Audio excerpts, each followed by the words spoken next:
جی شیخ نے بھی سند نازل اور سند علی کے حساب سے بات کی تھی. تو ابھی پچھلے دنوں یہ کہ مفتی صاحب کو میں نے سنا, انہوں نے یہ توضیح بیان کی. انہوں نے بیان کیا کہ امام بخاری کی جو سند ہے اس کے اندر درمیان میں روات ہیں کم, زیادہ, اور امام ابو حنیفہ کی جو ہیں ان سے پہلے ہیں تو درمیان میں راوی کم ہوں گے. تو ممکن ہے کہ امام بخاری یا دیگر محدثین کے اوپر وہ حدیث جو امام بخاری جس سے امام ابو حنیفہ نے استدلال کیا ہے وہ ان تک پہنچتے پہنچتے ضعیف ہو گئی ہو, بعد میں اس کا ضعف آیا ہو. تو شیخ جبکہ ہمارے پاس وہ حدیث موجود ہی نہیں ہے کہ جو امام ابو حنیفہ کے پاس صحیح سند کے ساتھ پہنچی ہو, اس کا خیال نہیں, صرف ایک تخیل کی بنیاد کے اوپر کہ ہو سکتا ہے, ممکن ہے کہ ان کے پاس صحیح سند پہنچی ہو اور بعد میں وہ ضعیف ہو گئی ہو. تو شیخ صاحب یہ کیا کہہ سکتے ہیں اس کے بارے میں؟ آپ نے جو بات کہی نا کہ ہو سکتا ہے کہ امام ابو حنیفہ کے پاس حدیث رہی ہو, یہ ایسے لوگ اصل میں نا یہ جانتے نہیں کہ حدیث ضعیف اصل میں ہاں کیوں قبول نہیں کی جاتی ہے. بھائی کیا ایسا نہیں ہو سکتا ہے کہ حدیث ضعیف بھی صحیح ہو؟ مثلا مان لیجیے کہ کسی حدیث کو ہم اس لیے ضعیف کہہ رہے ہیں کیونکہ اس کی سند میں ایک راوی ہے جو صحیح الحفظ ہے, اس کا حافظہ کمزور ہے. تو ایسا تو نہیں ہے کہ حافظہ جس کا کمزور ہو لازماً وہ ہمیشہ بھول ہی جائے ہر حدیث کے اندر. تو ضعیف حدیث بھی تو ہو سکتا ہے کہ صحیح ہو, لیکن اس کو ہم اس کے باوجود کہ اس میں بھی صحیح ہونے کے امکانات موجود ہے اس کو ہم دلیل کیوں نہیں بنا رہے؟ کیونکہ وہ یقین ہم کو حاصل نہیں ہو رہا. اس سے جو یقین حاصل ہونا چاہیے یا جو ظن غالب حاصل ہونا چاہیے شریعت کے معاملات کو اور شریعت کے احکام کا استنباط کرنے کے لیے, کیونکہ وہ یقین یا وہ ظن غالب ضعیف حدیث سے حاصل نہیں ہو رہا ہے, اسی لیے تو ہم اس ضعیف حدیث کو ضعیف کہہ رہے ہیں. ورنہ ضعیف حدیث بھی تو ہو سکتا ہے کہ صحیح ہو. تو ہم بلا شبہ یہ بات ہم مان سکتے ہیں کہ بھائی جو امام حنیفہ نے جو باتیں کہی ہیں ہو سکتا ہے اس معاملے میں ان کے پاس کوئی حدیث ہو, لیکن یہ ہو سکتا ہے دین کے معاملے میں دلیل نہیں بن سکتا ہے نا. یہ ظن مرجو ہے, تو ظن مرجو جو ہے وہ دلیل نہیں بن سکتا ہے. تو آپ جب یہ کہہ دیتے ہیں نا کہ ہو سکتا ہے تو آپ خود اس بات کا ثبوت پیش کر دیتے ہیں کہ بھائی اس کا مطلب یہ دلیل نہیں بن سکتا ہے, کیونکہ یہ محض آپ کا گمان ہے اور دین میں گمان دلیل نہیں بنتا ہے. ایک بات تو یہ ہے. دوسری بات یہ ہے کہ مان لیجیے کہ امام حنیفہ تک حدیث پہنچی تھی, لیکن بھائی امام ابو حنیفہ کا اپنا اسٹیٹس بھی تو حدیث میں ضعیف ہے. تو جو ان تک حدیث پہنچی ہے جب وہ خود ضعیف ہیں تو ان تک پہنچنے کے بعد وہ حدیث ضعیف ہو جائے گی.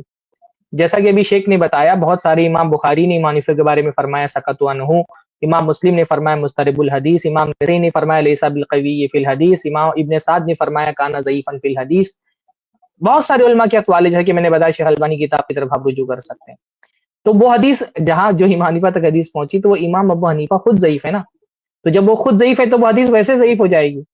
تو یہ دو باتیں میری طرف سے, اگر وہ غلط کا تو یہ جو شبہ ہے یہ شبہ تو خود منکرین حدیث کا بھی ہے, یعنی یہی شبہ تو سیم منکرین حدیث پیش کرتے ہیں کہ جس روایت کو آپ صحیح کہہ رہے ہیں کیا ہو سکتا ہے واقع میں وہ نہ صحیح ہو, اور جس روایت کو آپ ضعیف کہتے ہیں ہو سکتا ہے واقع میں وہ ضعیف نہ ہو.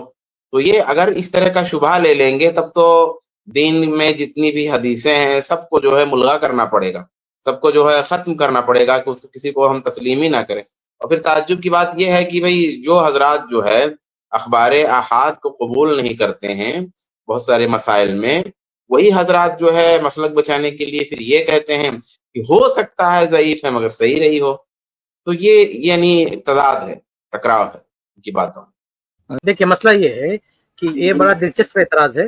بہت سارے لوگ یہ کہتے ہیں کہ جب حدیث کو آپ تضعیف کر رہے ہو تو وہ ضعیف کہاں ہے؟ ابو حنیفہ رحمہ اللہ کے بعد, یعنی سند میں ابو حنیفہ رحمہ اللہ کے دور کے بعد وہ ضعیف آ رہا ہے. تو یہ حدیث ضعیف کب ہوئی ہے؟ امام صاحب کے دور میں حدیث صحیح تھی, امام صاحب کے دور کے بعد وہ حدیث ضعیف ہوئی, یہ کہنا چاہتے ہیں. یہاں پہ سوال یہ ہے کہ یہ لوگ اصل میں یہ نہیں سمجھ پاتے کہ حدیث کی جب تصحیح اور حدیث کا جب جو حدیث کی چیکنگ ہوتی ہے, تحقیق ہوتی ہے, تو آپ تک یعنی آپ کا جو سورس ہے وہیں سے نقد ہوتا ہے کہ یہ معاملہ آگے پہنچ رہا ہے کہ نہیں. کیونکہ امام یعنی جب ایک روایت ضعیف ہے, یعنی ضعیف راوی نے امام بخاری رحمہ اللہ کے بعد کوئی راوی ہے یا سنن ترمذی وغیرہ کے اندر کوئی راوی ضعیف ہے, اب وہ ضعیف راوی کیا بتا رہا ہے کہ صحابہ کے دور میں نبی کا نام لے رہا ہے, صحابہ کا نام لے رہا ہے کہ یہ حدیث ہے. آپ کہہ رہے ہیں کہ یہ دیکھو اتنے دور کے بعد یہ ضعیف راوی ہے. بھائی اتنے دور کے بعد اس سند میں ضعیف راوی آ رہا ہے, یہ ساری انفارمیشن آپ کو دے کون رہا ہے؟ یہ ساری معلومات آپ کو کون دے رہا ہے؟ یہ آپ کو کیسے پتا چلا کہ یہ روایت امام ابو حنیفہ رحمہ اللہ کے دور میں صحیح تھی؟ یہ کس نے بتایا آپ کو؟ یہ یہی بیان کر رہا نا یہ ضعیف جب وہ اتھینٹک نہیں ہے, جب وہ قابل اعتماد نہیں ہے, تو اوپر کا جو پورا سلسلہ بتا رہا ہے وہ سلسلہ کہاں ثابت ہوا؟ تو یہ بیوقوف لوگ اس طریقے اعتراض کر دیتے ہیں کہ دیکھو, اور یہ کوئی علمی اعتراض نہیں ہے. دیکھیے جتنی بھی کتابیں آپ دیکھیں گے علماء کی, جو سمجھدار ہیں وہ کبھی بھی اعتراض نہیں کر سکتے چاہے وہ حنفی کیوں نہ ہو. یہ عام طور سے یہ جو بالکل ہی جاہل قسم کے لوگ ہوتے ہیں, وہ ان کی طرف سے جن کا علم سے ذرہ برابر بھی واسطہ نہیں ہوتا ہے, اصول حدیث چھو کر بھی نہیں گزرا جن کے پاس, وہ اس طرح کا اعتراض کر دیتے ہیں کہ دیکھو ذوف جو آیا ہے وہ بالکل بعد میں آیا ہے, امام صاحب کے دور میں حدیث صحیح تھی. ارے بھائی امام صاحب کے دور میں یہ حدیث تھی, یہ آپ کو بتا کون رہا ہے؟ وہی ضعیف راوی بتا رہا ہے نا.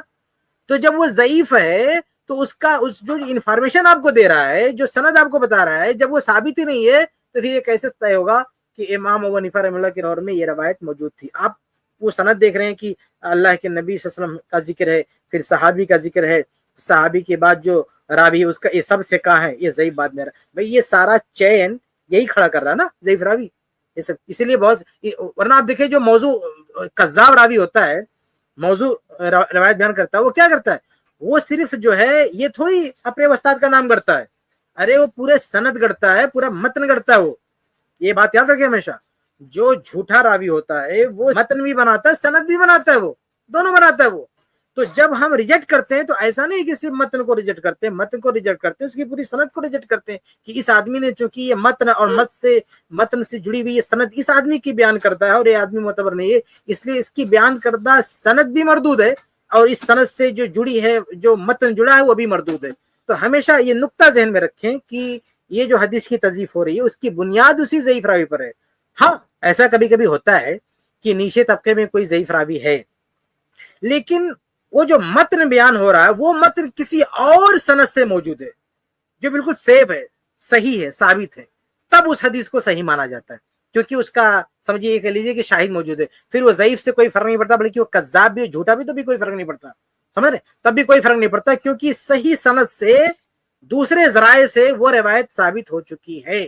تو خلاصہ یہ ہے کہ یہ کہنا کہ امام صاحب دور میں یہ روایت صحیح تھی, یہ تب درست ہوگا جب آپ کسی اور ذریعے سے, وہ ضعیف راوی نہیں, کسی اور طریق سے, کسی اور ذریعے سے ثابت کر دیں کہ وہ روایت ان کے دور میں تھی اور اس کی سند صحیح سالم ہو, تو ہم مان لیں گے کہ واقعی وہ روایت صحیح ہے, امام صاحب کے دور میں صحیح تھی, اور یہ غلط آدمی یہاں جڑ گیا, نیچے غلط آدمی جڑ گیا, ضعیف راوی جڑ گیا. لیکن اگر الگ سے کوئی پروف نہیں ہے, ساری بنیاد آپ لے دے کے وہی ضعیف راوی ہے, تو پھر اس سے ثابت ہی نہیں ہوگا کہ امام صاحب کے دور میں وہ روایت موجود تھی. امید ہے کہ وضاحت. جزاک اللہ خیر. میرے خیال سے سوال تو بہت اچھے سے واضح ہو گیا ہے, امید کرتا ہوں ابن داؤد بھائی آپ کو جواب ملا ہوگا انشاءاللہ. اوکے, نیکسٹ محمد احسان. اس کلپ کی فل ویڈیو دیکھنے کے لیے ہمارے چینل پر ضرور آئیں. آئی پلس ٹی وی نے ایک نیا یوٹیوب چینل شروع کیا ہے جس کا نام ہے آئی پلس ٹی وی اختلاف کا حل. اس چینل پر صرف اختلافی مسائل پر ویڈیوز آئے گی, لیکن دلائل کے ساتھ اور بھائی چارگی کے ساتھ. آپ کو میں دعوت دیتا ہوں کہ آپ بھی ہمارے اس چینل کو سبسکرائب کریں, ہماری ویڈیوز کو شیئر کریں اور نوٹیفیکیشن آئیکن کو آل سلیکٹ کریں تاکہ آپ کو ہماری ویڈیوز کا نوٹیفیکیشن مل سکے. جزاک اللہ خیر.